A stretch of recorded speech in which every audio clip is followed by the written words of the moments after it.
இது ஒரு சாதாரண தலைப்பு நான் சொல்ல முடியாது.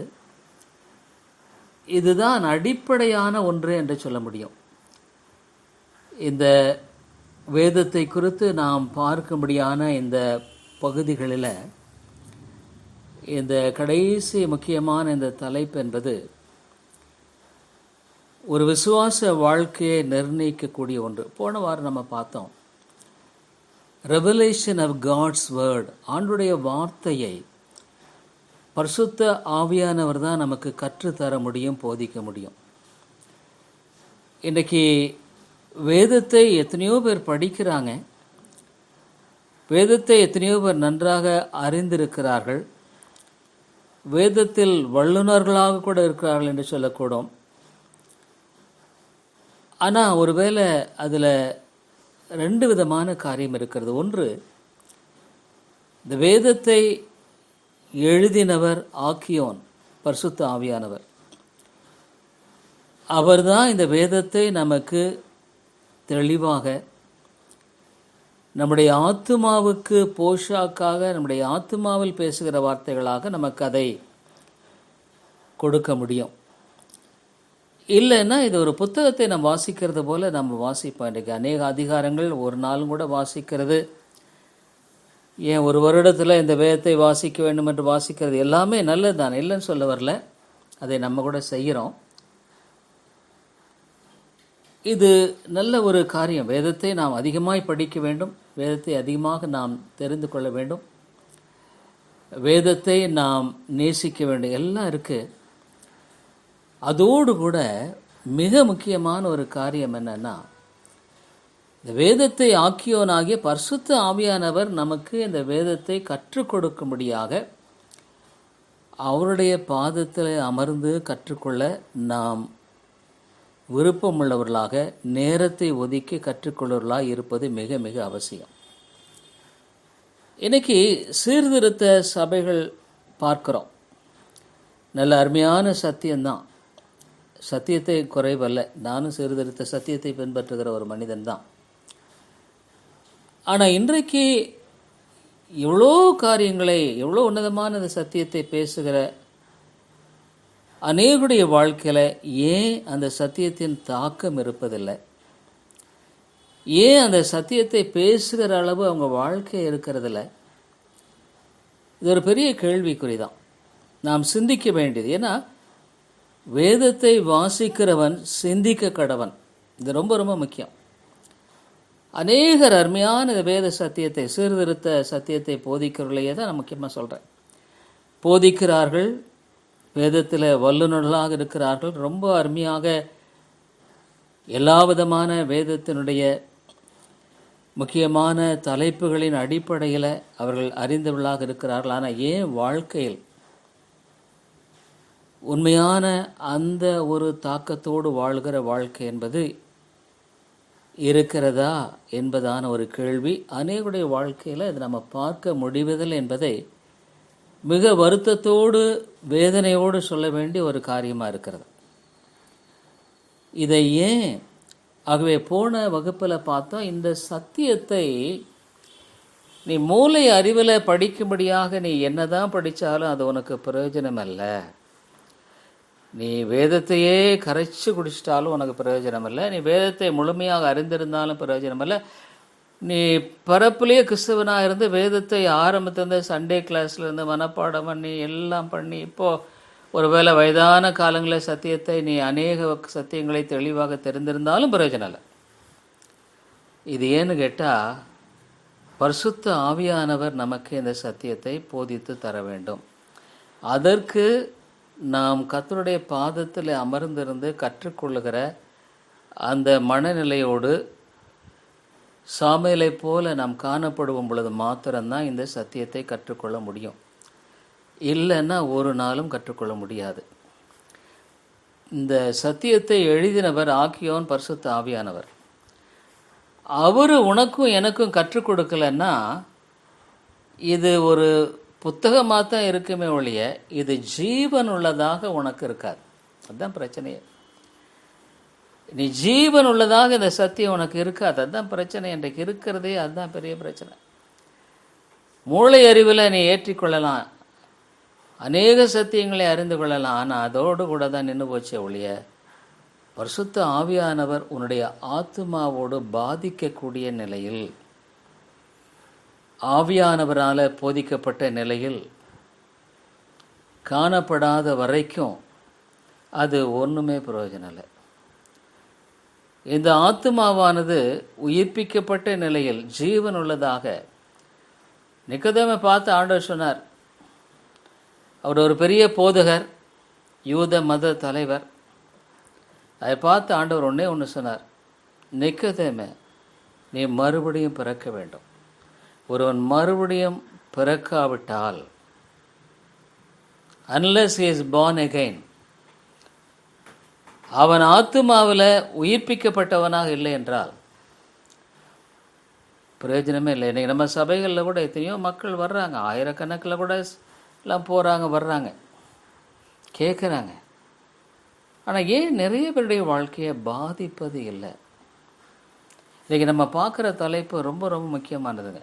இது ரொம்ப சாதாரணமான தலைப்புன்னு சொல்ல முடியும். ஏன்னா என்னுடைய வாழ்க்கையில் ஒன்று இன்னைக்கு வரைக்கும் நான் கற்றுக்கொள்ளுகிற ஒரு பாடம் என்னென்னா, எனக்கு ஆண்டவர் என்ன கற்றுக் கொடுக்குறாரோ அதுதான் மற்றவர்களுக்கு நான் கற்றுக் கொடுக்குறேன். இது நாள் வரைக்கும் தேவன் அப்படித்தான் என்னை வழி நடத்திட்டே வர்றார். ஞாயிற்றுக்கிழமையோட நான் பிரசங்கம் பண்ணும் பொழுது அப்படித்தான் என்னுடைய வாழ்க்கையில் இன்றைக்கு நான் பின்பற்றுகிற வழிமுறையாக காணப்படுகிறது. சரி, இன்றைக்கு பொதுவாக கிறிஸ்தவர்கள் மத்தியில் இந்த வேதம் போதிக்கக்கூடிய அளவில் காணப்படக்கூடிய ஒரு துடிப்புள்ள ஜீவனுள்ள வாழ்க்கை ஏன் இல்லை? சில கேள்விகளை உங்கள் மத்தியில் நான் வைக்கிறேன். இவ்வளோ நல்ல ஒரு சகோதரன், நல்ல ஒரு சகோதரி, ஆனால் சோதனை நேரத்தில் அவங்களுக்கு விசுவாசம் இல்லை. உலக மனிதர்களைப் போல அவர்கள் செயல்படுகிறார்கள், உலக மனிதர்களைப் போல பேசுகிறார்கள், சிந்திக்கிறார்கள், அவர்கள் செயல்பட ஆரம்பிக்கிறாங்க. அப்போ ஏன் இன்றைக்கு ஏன் கிறிஸ்தவமானது தோற்று போனது போல தான் காணப்படுகிறது? ஏன்னா கிறிஸ்தவருடைய வாழ்க்கையை சாட்சியாக இல்லை. உன்னையும் என்னையும் பார்க்குறாங்க. அவங்க கிறிஸ்துவை பார்க்கறதுக்கு முன்னால் ஆண்டவர் பார்க்குற ஒரு ஊழியம் வந்து நீங்கள் சபை கூட பார்த்தீங்கன்னா உன்னையும் என்னை பார்க்குறாங்க. அவங்க இயேசுவை பார்ப்பதற்கு முன்பாக உன்னையும் என்னையும் பார்க்கும் பொழுது அவர்கள் மனம் சலித்து போய்விடாங்க. இப்படி தானா, இதுதானா, கிறிஸ்துவ இப்படி தானா இருப்பாரான்ற என்ன வரக்கூடிய நிலையில் தான் இன்றைக்கு மிக மிக பரிதாபமான ஒரு கிறிஸ்தவம் இன்றைக்கு காணப்படுகிறது.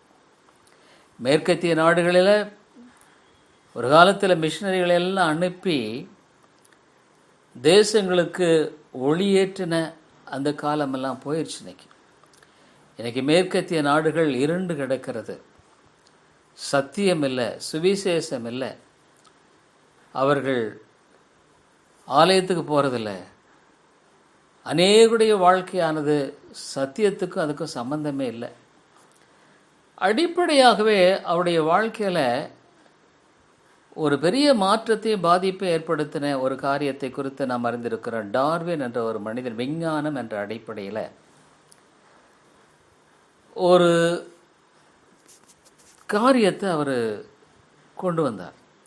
அனுமானம், அதாவது ப்ரெசம்ஷன், இப்படி இருக்கலாம், இப்படி இருக்கலாம், இப்படி இருக்கலாம், இப்படி இருக்கலாம், அப்படியே ஒரு பெரிய கதையை உண்டாக்கிட்டார். அவர் இந்த வானத்தை உண்டாக்கின இந்த சூரியன், சந்திர, நட்சத்திரங்கள் எல்லாம் பார்க்கும்பொழுது அவர் சொன்னார், ஒரு ஆட்டம்லேருந்து உண்டாயிருச்சுட்டார், வளர்ந்து மில்லியன்ஸ் ஆஃப் இயர்ஸ். அப்புறம் ஒரு அமீபா, ஒரு சின்ன ஒரு செல் பிராணியிலிருந்து வளர்ந்து குரங்காய் மனுஷன் பிறந்தார். இந்த ஒரு செல் பிராணி எங்கே வந்தது, இந்த ஒரு அணு எங்கேருந்து வந்தது, அதெல்லாம் பதில் கிடையாது. பிசாசு பயங்கரமாக அநேகருடைய மனதை இதில், அநேக வாலிபருடைய விஞ்ஞானம் என்ற அடிப்படையில் உலகமானது தானாய் உண்டானது என்ற ஒரு கட்டுக்கதையை நம்பி வாழ்கிறதன் மூலமாக விசுவாசங்கிற காரியத்தையே விட்டுட்டாங்க. வேதம் தெளிவாக சொல்லுது, உண்டாக்குற யாவும் தேவனால் உண்டாக்கப்பட்டது என்பதை குறித்து சொல்லப்பட்டிருக்கிற அருமையான காரியத்தை குறித்து நாம் பார்க்கிறோம். ஆகவே இந்த காரியங்களெல்லாம் நீங்கள் யோசித்து பார்க்கும் பொழுது உண்மையாலுமே இன்றைக்கு இதுக்கெல்லாம் அடிப்படை என்னன்னா, தேவன் தன்னை வெளிப்படுத்தியிருக்கிறது கர்த்தருடைய வசனத்தின் மூலமாக. ஜெர்மனியில் ஹையரார்க்கின்னு சொன்னாங்க. அதாவது என்னன்னா, வேதத்தில் இங்கே குறை இருக்கிறது, அங்கே குறை இருக்கிறது. they were finding fault with the word of God. என்னைக்கு ஆரம்பிச்சதோ அன்றைக்கு வேதம் சரியில்லை, குறைவானது. என்றைக்கு வேதம் புறக்கணிக்கப்பட்டதோ அந்த ஆணுடைய சத்தம் கேட்கும்படியான அந்த காரியம் மக்கள் நிராகரித்தாங்க. அது மாத்திரமல்ல, வேதத்தினுடைய முக்கியத்துவத்தை அவர்கள் உதாசீனப்படுத்தினாங்க. இங்கிலாந்து போன்ற நாட்களில் என்னைக்காவது சரித்திரம் எப்போ பார்த்தாலும் அதில் அங்கு தலைமைப்படுத்தும்படியாக ஒரு பிரதம மந்திரி யாராக இருந்தாலும் சரி, வேதத்தை வச்சு தான் அவங்க அந்த பிரமாணத்தை எடுத்துக்கொள்வார்கள். ஆனால் முதல்ல ஒரு இந்து மனிதன், இங்கிலாந்து எவ்வளோ மிஷன்ஸ் இருந்தது, பகவத்கீதை வச்சு அவர் பிரமாணத்தை எடுத்தார். என்ன ஒரு வருத்தமான ஒரு காரியம், வேதனையான காரியம். இன்றைக்கி அமெரிக்காவில் தான் அந்த ஒரு இந்து பெண்மணியானவள் கமலா ஹாரிஸ்ன்றவங்க, அவங்க பிரசிடெண்ட்டாக வர முயற்சி பண்ணிகிட்ருக்காங்க. இன்றைக்கு அதை ஆதரிக்கக்கூடியான ஒரு பெரிய கூட்டம் இன்றைக்கு இருக்குது. ட்ரம்ப் அவர் சரியானவர் நான் சொல்லலை, ஆனால் கூட ஒரு கிறிஸ்தவர் ஒழுங்கின் மூலமாக இவ்வளவு நாளாக அமெரிக்காவில் ஜார்ஜ் விட்ஃபீல்ட், ஜோனத்தான் எட்வர்ட் போன்ற பெரிய தேவ மனிதர்கள் எழும்பி அந்த அமெரிக்க தேசம் உருவானதே விசுவாசத்துக்காக. இங்கிலாந்து, ஜெர்மனி, நெதர்லாந்து, ஹாலண்ட் இங்கெல்லாம் இருந்து ஜனங்கள் விசுவாசமாக ஆண்டவருக்கு நான் வாழணுன்ற ஒரு பாரத்தோடு தான் அந்த அமெரிக்க தேசத்தில் போய் எல்லாம் குடியேறினாங்க. அன்னைக்கெல்லாம் அது காடு, அங்கே காட்டு மிராண்டிகளாக ரெட் இண்டியன் செவிந்தியர்கள் வாழ்ந்து கொண்டிருந்த, தலையிலெல்லாம் இறகுகள் சொருகி கொண்டு வேட்டையாடி கொண்டு வாழ்ந்து கொண்டிருந்த மக்கள் கார்ந்த காலம் அது. அவர்கள் போய் அங்கே குடியேறி அங்கே செப்பனிட்டு காலனிஸ் அங்கங்கே குழுவாக ஏற்படுத்தப்பட்ட நிலையில் வாழ்ந்திருந்த அந்த காலங்களில் ஜார்ஜ் விட்ஃபீல்ட் போன்றவர்கள் எல்லாம் போய் ஆண்டுடைய வார்த்தையை பிரசங்கித்து, ஜோனத்தான் எட்வர்ட் இன்னும் பல தேவ மனிதர்கள் எழும்பின அந்த காலங்களில் ஆண்டவர் சத்தியத்துக்குள்ள அந்த மக்களை வழிநடத்தினார். ஆகவே அந்த வாஷிங்டன் போன்ற அந்த அமெரிக்க ஸ்தாபகர்கள் எல்லாம் கடவுளுக்கு பயந்தவங்க, ஆண்டவருக்கு பயந்து வாழ்ந்த மக்கள். ஆகவே அந்த நாட்டின் சட்டமே வேதத்தின் அடிப்படையில் உருவான சட்டம். அதனால தான் அவங்களுடைய டாலரில் இன் காட் வி ட்ரஸ்ட்னு போட்டிருக்காங்க, தேவனில் நாங்கள் நம்பிக்கையாக இருக்கிறோம்.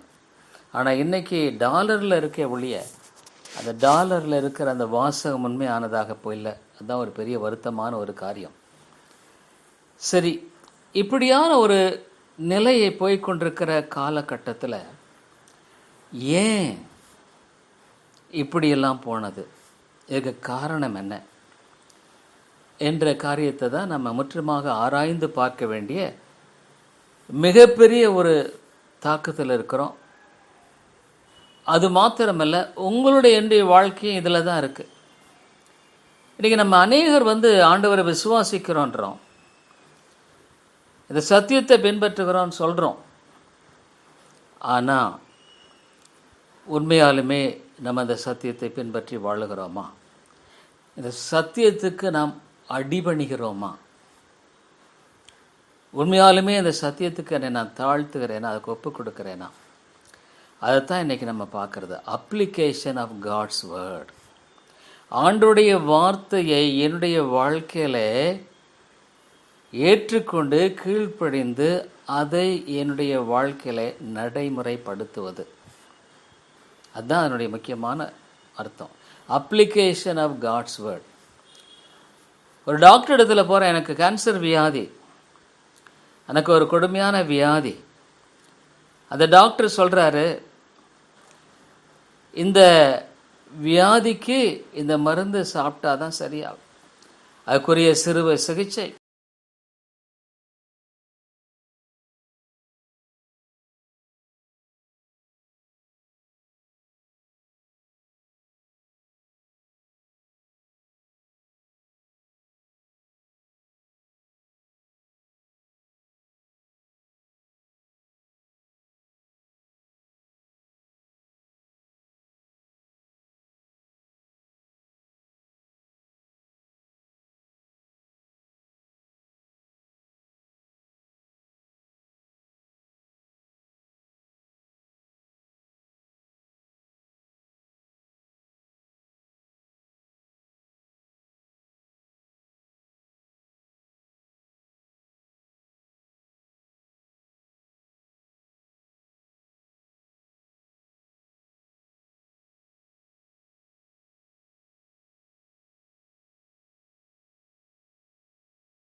இப்போ கேன்சர்லாம் வந்துருச்சா பல விதமான 3 விதமான மாத்திரைகள் ஊசிகள் இருக்குது. கீமோதெரப்பின்னு ஒன்று வைக்கிறதுக்கு, ரேடியேஷன் தெரப்பின்னு இருக்குது. அந்த மனிதனுடைய அந்த புற்றுநோயினுடைய நிலை ஸ்டேஜ் 1, ஸ்டேஜ் 2, ஸ்டேஜ் 3 அதுக்கு ஏற்றவனமாக அந்த சிகிச்சையை டாக்டர்கள் பரிந்துரைக்கிறார்கள். அந்த பரிந்துரைத்தலின் பேரில் அவர்கள் ஏற்றுக்கொண்டு அந்த சிகிச்சைக்கு தன்னை உட்படுத்தினாதான் சுகம் கிடைக்கும். டாக்டரை பார்த்துட்டேன் பரவாயில்ல அது போதும்னு போனால் சுகம் கிடைக்குங்களா?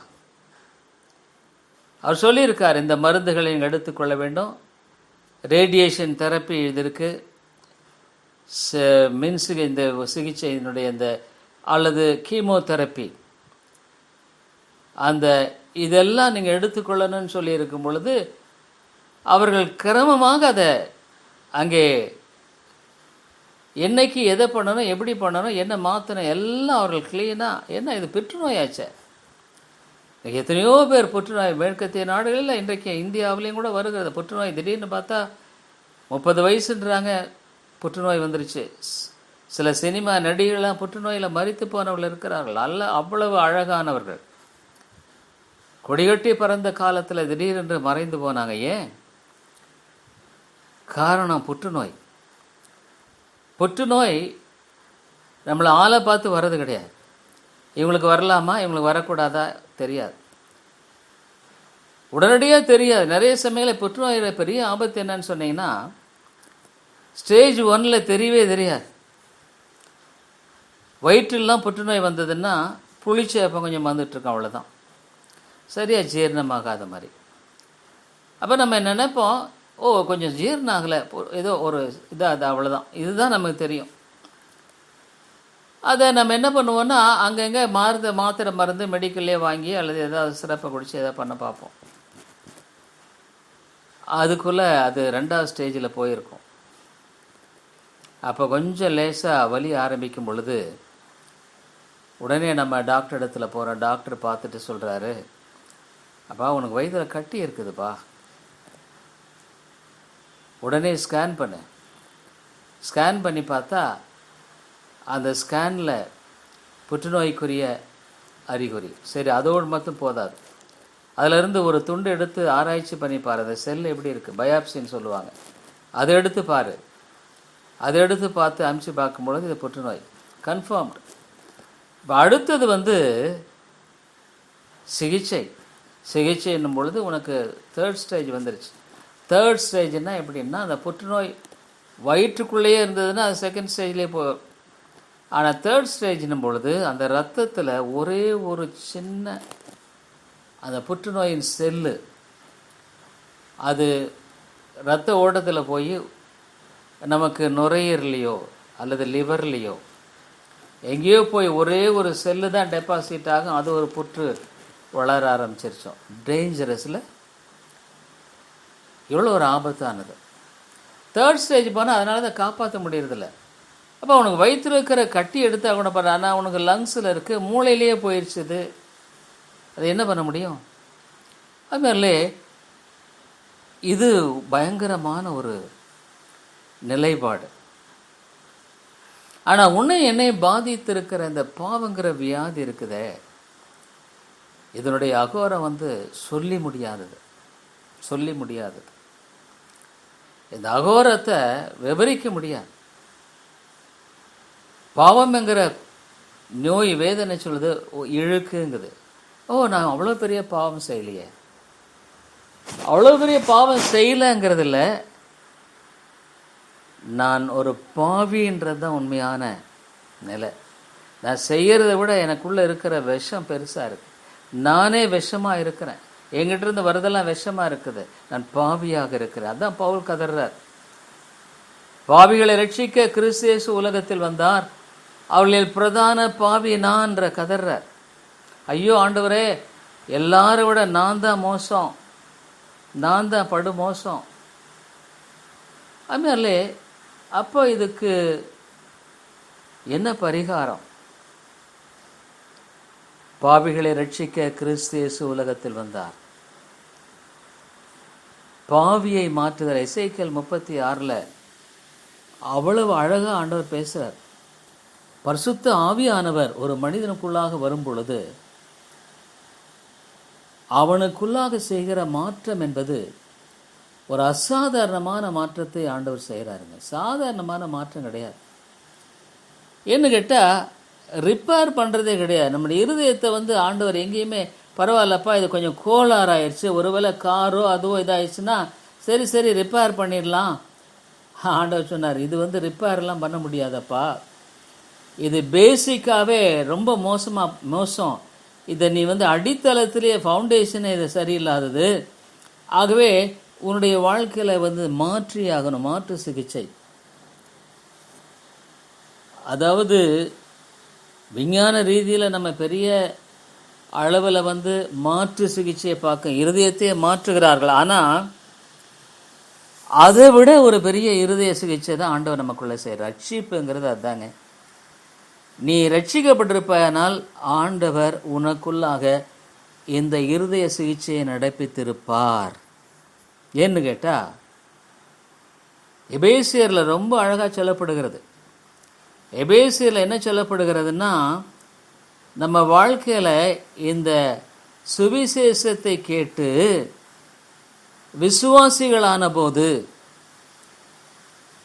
நம்முடைய வாழ்க்கையில் நடைபெறுகிற ஒரு பெரிய காரியத்தை குறித்து வேதமானது அழகாக சொல்லுகிறதை பார்க்கிறோம். அந்த எபேசு சபையில் நாம் பார்க்கும் பொழுது அந்த இருதயத்தில் ஒரு பெரிய மாற்றத்தை ஆண்டவர் கொண்டு வருகிறார். சாதாரணமான மாற்றம் கிடையாது. அந்த எபேசியர் 1வது அதிகாரம் 1வது அதிகாரத்துக்கு நம்ம திருப்பிக் கொள்வோம். ஏன்னா ஏன் இதெல்லாம் நான் ஃபண்டமெண்டல்லாம் நான் உங்களுக்கு சொல்கிறேன்னா, இது ரொம்ப முக்கியமானது. இது நம்முடைய வாழ்க்கையில் சரியான விதத்தில் அறிந்து கொண்டிருக்கிற ஒரு காரியம் தேவையாக இருக்குது. எபேசியருக்கு 1வது அதிகாரம் திருப்பிக் கொள்வோம். எபேசியருக்கு நிருபம் 1வது அதிகாரத்தில் இங்கே ஆண்டவர் செய்யும்படியான காரியத்தை குறித்து நாம் வாசிக்கிறோம். எபேசியர் 1வது அதிகாரத்தில் ஆண்டவர் அங்கே 13வது வசனம் யாராவது வாசிங்க, யார் வேணாலும் வாசிக்கலாம். எபேசியர் 1:13.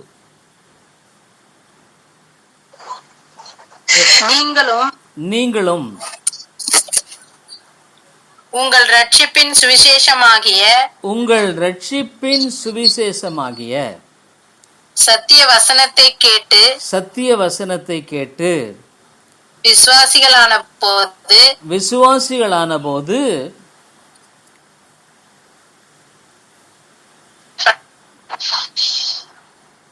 வாக்குத்தத்தம் பண்ணப்பட்ட பரிசுத்த ஆவியால் அவருக்குள் முத்திரை போடப்பட்டீர்கள்.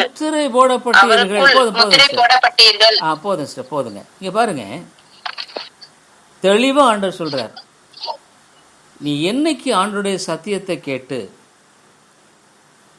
நீ இந்த சுவிசேஷத்தை கேட்டு மெய்யான விசுவாசி ஆனையோ.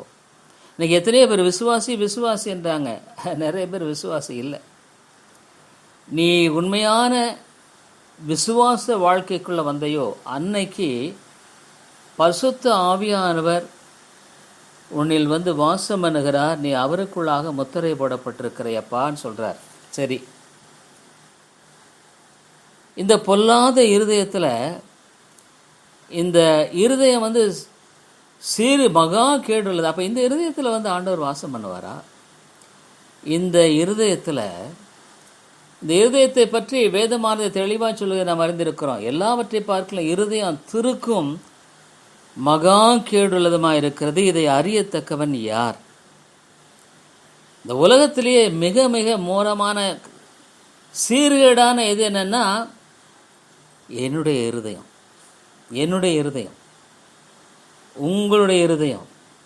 இதை என்னைக்கு ஒரு மனுஷன் அதை விளைக்கிறானோ அதை தான் உண்மையான ரட்சிப்பினுடைய ஆரம்பம். உனக்குள்ளாக எனக்குள்ளாக யூதாவே எரேமியா 17 நம்முடைய இருதயத்தில் எல்லாம் நம்முடைய பாவங்கள் எல்லாமே எழுதப்பட்டுட்டு தான் இருக்குது. இரும்பு எழுத்து ஆணியினாலும் வைரத்தின் உணியினாலும் எழுதப்பட்டு இருந்ததை குறித்து நம்ம பார்க்குறோம். ஆகவே இந்த இருதயத்தில் ஆண்டவர் வந்து இனி இதை ரிப்பேர்லாம் பண்ண முடியாது. இட்ஸ் ஆல் ஸ்பாயில்டு, கெட்டு போச்சுன்னா அது ஒன்றும் இல்லை. ஆகவே ஆண்டவர் வந்து ஒரு புதிய காரியத்தை செய்கிறார். புதிய காரியத்தை அவர் செய்கிறது தான் உண்மையான அந்த ரட்சிப்பினுடைய அடையாளம். இன்றைக்கி நிறைய கிறிஸ்தவர்கள் ஆண்டவரை விசுவாசிக்கிறேன், ஆண்டவருடைய பிள்ளை அப்படின்னு சொல்கிறாங்களே ஒழிய அவங்க வார்த்தை, அவங்களுடைய நடத்தை, அவங்களுடைய செய்கையெல்லாம்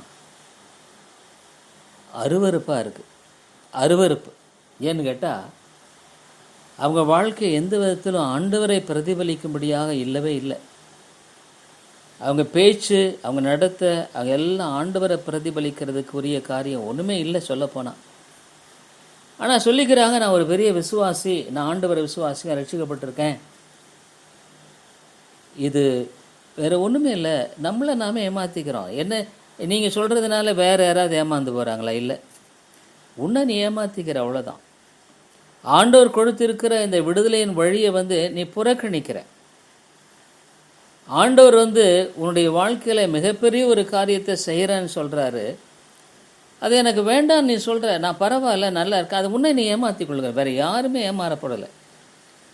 போதகன் ஏமாந்து போகிறதில்ல, வேறு யாருமே இல்லை, உன்னையே நீ ஏமாற்றி கொள்கிற, வேறு ஒன்றுமே இல்லைங்க.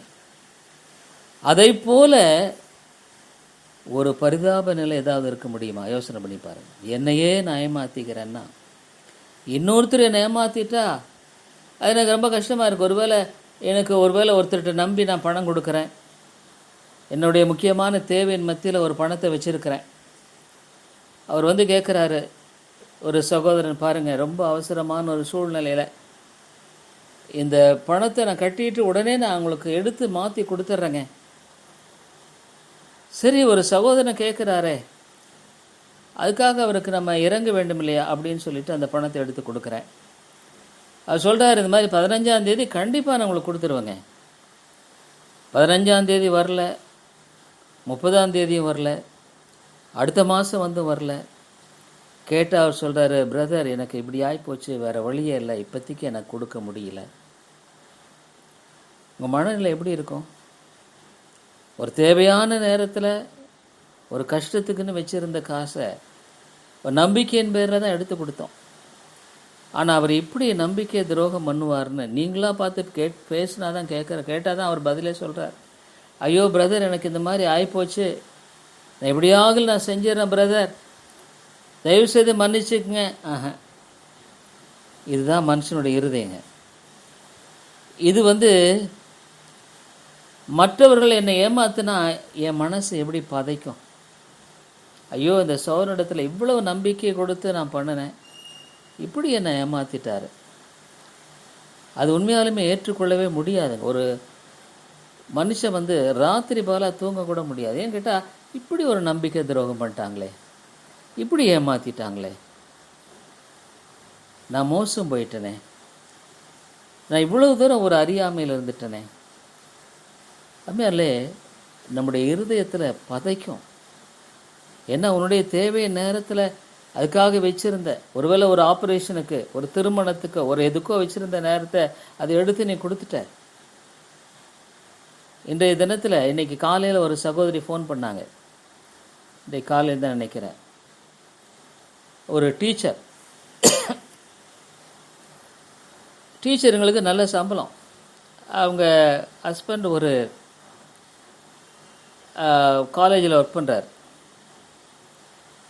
அவங்க ஒரு மருத்துவ ரீதியாக கொஞ்சம் என்னை கேட்டிருந்தப்போ, ஸோ அப்போ அவங்க மகனை பிள்ளைகள்லாம் என்ன இருக்காங்கன்னா, அப்போ மகனை பற்றி, ஐயா நாங்கள் என்னுடைய கணவருடைய சொந்தக்கார குடும்பத்துக்காக உதவி செய்ய போய் கடைசியில் எங்களை கோர்ட்லையெல்லாம் இழுத்து, கையெழுத்து போட்டதுனால கோர்ட்லையெல்லாம் இழுத்து எங்களை ஒன்றுமில்லாமல் பண்ணிட்டாங்க.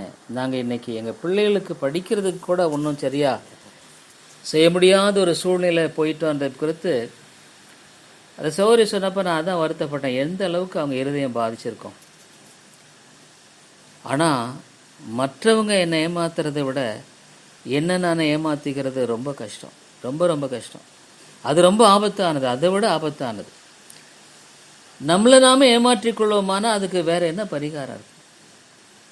சரி, இப்படி ஒரு ரட்சிப்பை ஆண்டவர் கொடுக்கும்படியான இந்த ரட்சிப்பில் ஒரு விசுவாசி தேவனோடு உறவு கொண்டு வாழுகிற ஒரு வாழ்க்கைக்குள்ளாக அவன் போகிறான். பரிசுத்த ஆவியானவரோடு உறவு கொண்ட ஒரு வாழ்க்கைக்குள்ளாதான் ஆவியானுடைய அந்யோன்ய ஐக்கியம் என்று பார்க்கிறோம். இயேசு சொல்லியிருக்காரு, பரிசுத்த ஆவியான வரும் பொழுது சகல சத்தியத்துக்குள்ள அவர் உன்னை வழி நடத்துவார், இதுவே வழி நடவுங்கள் என்று சொல்லுகிற அவருடைய சத்தத்தை நாம் கேட்போம். அப்படி இந்த ஒரு மாற்றத்தை நமக்குள்ளாக கொண்டு வருகிற தேவன் அவர் என்ன பண்ணுறாருன்னா, நம்முடைய இருதயத்தில் நம்ம அவிதமாக அவர் அந்த பழசை தூக்கி போட்டுறார். இது ஒன்றும் பிரயோஜனப்படாது, இது ஒன்றுமே ஏற்றதாக அல்ல. உன்னுடைய வாழ்க்கையில் அவர் செய்யும்படியான ஒரு காரியம்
இது வேத வசனம். இதை நடக்குமா நடக்காதாங்கிறது இல்லை, இதுதான் உண்மை. இது ஒரு மனிதனுடைய வாழ்க்கை நடக்கலைன்னா அந்த மனிதனுடைய வாழ்க்கையில் ரட்சிப்புங்கிறது ஒரு பொய்யான காரியம் தான். ஏன்னா அது நான் வேத வசனத்தோடு நான் ஒப்பிட்டு பார்த்து நான் என்னுடைய வாழ்க்கையில் நிதானிக்க முடியலன்னா, நீ நிறைய பிரசங்கம் இருக்குது, ஆளுக்கு தகுந்த மாதிரி பிரசங்கம் இருக்குது. ஆறுதல் தேறுதல், உன் வாழ்க்கையில் கஷ்டம் வந்தால் உனக்கு பொய்யான சமாதானம் இல்லாத இடத்துல சமாதானம் சொல்லி இன்றைக்கு அறைகூவுகிற பிரசங்கங்கள் எழும்பிட்டாங்க நிறையா. அந்த மாதிரி பிரசங்களுக்கு 1000 கோடி லட்சக்கணக்கான மக்கள் போகிறாங்க. வஞ்சிக்கப்பட்ட ஒரு நிலை. ஆகவே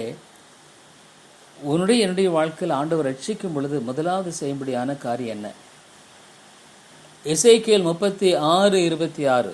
யார் வேணாலும் வாசிக்கலாம், எடுத்தவங்க வாசிங்க. எசேக்கியேல் 36:26.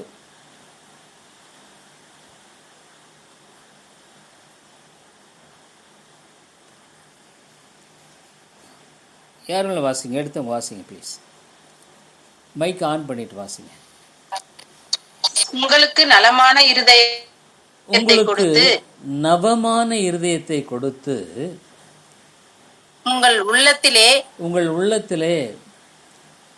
புதிதான ஆவியை கட்டளையிட்டு கல்லான இருதயத்தை உங்கள் மாம்சத்திலிருந்து எடுத்து போட்டு சதையான இருதயத்தை உங்களுக்கு கொடுப்பேன். பாருங்க, எசேக்கியேல் தீர்க்கதரிசியானவர், நம்ம வேத புத்தகங்களெல்லாம் அப்படியே நம்ம பார்க்க போறோம் பின்னால. இஸ்ரவேல் மக்கள் ஏசாயாவின் காலத்திலேயே ஆண்டவர் அந்த மக்களை சரிபடுத்தும்படியாக அனுப்பி அந்த மனுஷன் தேவனுடைய வார்த்தையை ஏசாயா பிரசங்கித்தார். அவருக்கு சரித்திரபூர்வமான ஒரு நிகழ்வை குறித்து நாம் கேள்விப்படுகிறோம். அவரை 2 மரங்களுக்கு இடையில வைத்து அறுத்து எடுத்துட்டாங்கன்னு. எரேமியாவை அனுப்பிச்சார். எரேமியாவை அந்த மக்கள் பால் கிணற்றில் கொண்டு போய் தூக்கி போட்டாங்க. இவங்க யாருன்னு சொன்னா, ஆண்டவருடைய வார்த்தையை விசுவாசிக்கிறேன்னு சொன்ன அந்த யூதர்கள் தான். கடைசியில் எரேமியா சொன்னார், நேபுக்கத்நேசர் உங்களை இங்கே சிறைபிடித்து கொண்டு போவான், அவன் வரும்பொழுது நீங்கள் உங்களை தாழ்த்தி ஒப்பு கொடுத்துருங்க. ஆனால் ஜனங்கள் கேட்கல, ராஜாவும் கேட்கல. எரேமியா சொன்னதை அற்பமாக எண்ணினார்கள். எகிப்து தேசத்தை நம்பினார்கள், தங்களை நம்பினார்கள். கடைசியில் நேபுக்கத்நேசர் பாபிலோன் தேசத்துக்கு அடிமைகளாக அவர்களை அழைத்து கொண்டு போனார். அது 3 பிரகாரமாக. முதல்ல தான் தானியேல் போன்றவர்களாக போன காரியம். அடிமைகளாக இருந்த இடத்திலும் கூட ஆண்டவர்களை நேசித்ததுனால தான் எசேக்கியேல் என்ற தீர்க்கதரிசி எழுப்பி பாபிலோன் தேசத்தில் இருந்த அந்த மக்களுக்கு ஆண்டவருடைய சத்தியத்தை போதிக்கிறார்.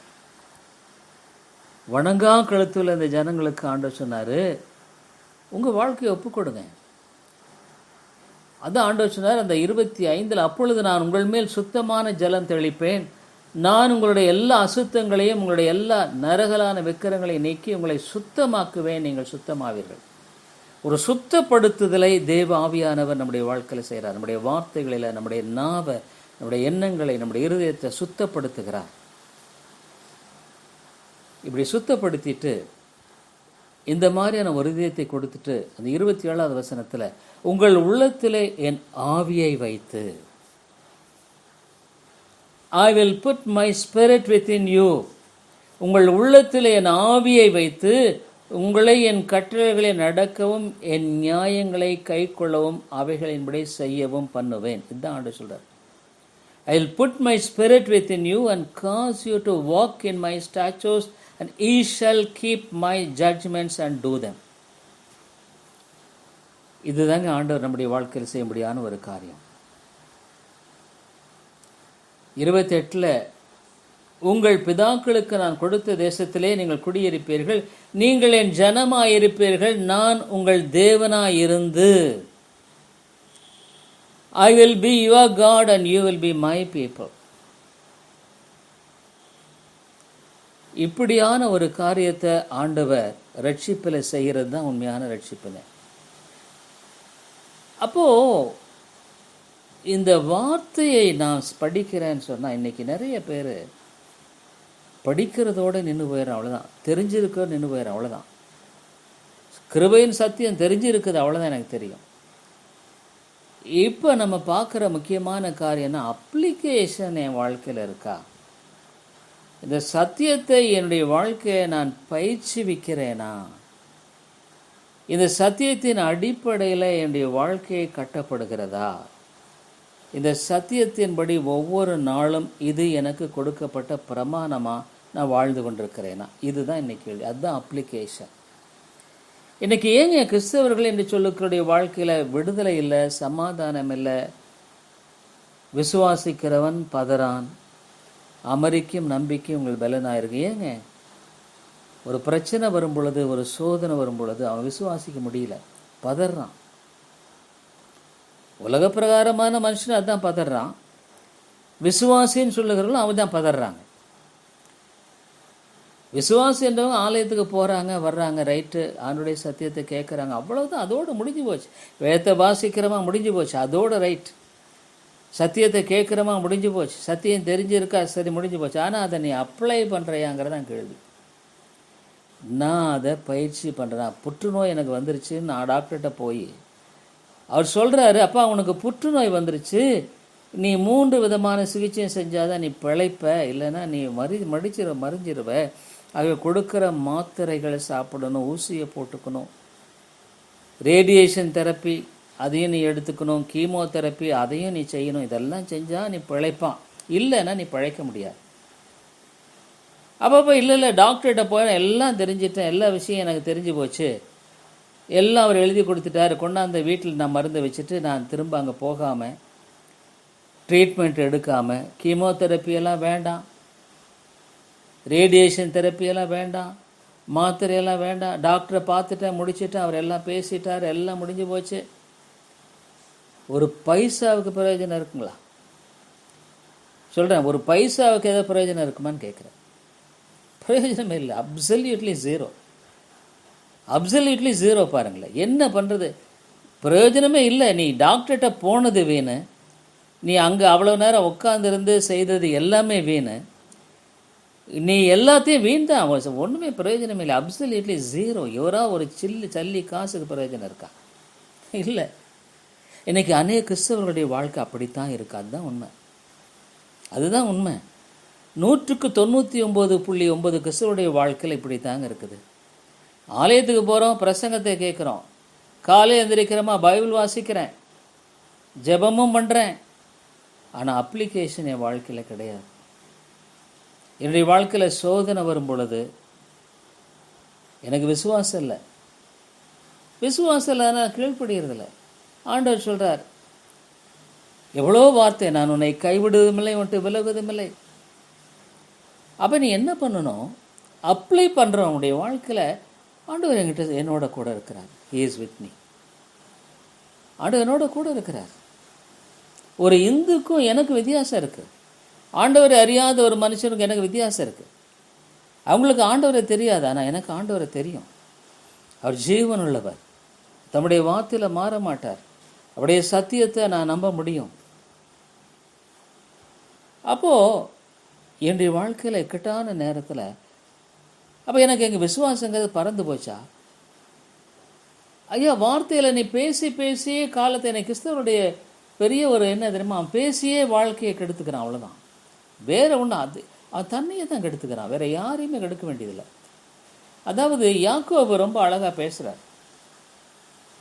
சரி, உனக்கு விசுவாசம் இருக்குங்கிறப்பா, எங்கே விசுவாசத்தை காட்டு. நீ எப்படி காட்டுவ? யாக்கோபு 2வது அதிகாரத்தை எடுத்து, யாக்கோபு 2வது அதிகாரம், நீங்கள் யாக்கோபு 2வது அதிகாரத்தை நீங்கள் எடுத்துக்கங்க. அங்கே என்ன சொல்லப்படுகிறது? யாக்கோபு 2வது அதிகாரம் 17வது வசனத்தில், யாக்கோபு 2:17 இங்கே வேதமானது என்ன சொல்வதை பாருங்கள். இங்கே சொல்லப்படும்படியான காரியத்தை குறித்து நான் வாசிக்கிறோம். அப்படியே 17 வாசிக்கிறேன், நானே வாசிக்கிறேங்க.